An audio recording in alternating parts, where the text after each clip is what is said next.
Well, that's a pretty big question. I think our basic problem is the fact that we have a good many people who are poor and who cannot afford to enjoy the fruits of American production and cannot therefore participate in American society.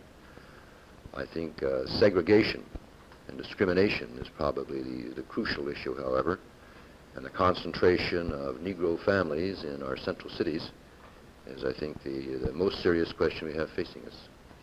What about the segregated housing? Do you see any solution to it for the next decade? Well, in the next decade, I would hope we could make some strides. It's a problem that, because of sheer size, is not going to be solved very, very quickly. Although I'm always an optimist and look for what I call the quantum leap in some kind of major solution.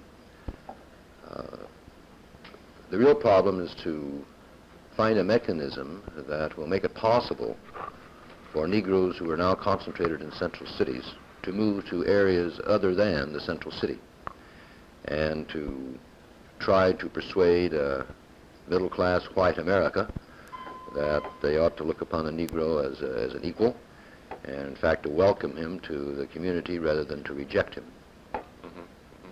What about the housing developments for the aged now? Do you think they're as popular now, today, as they have been?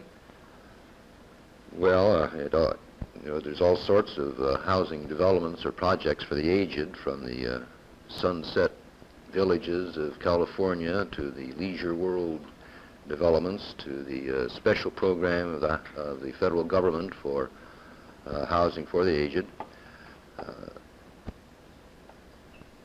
Yes, I think they're just as popular.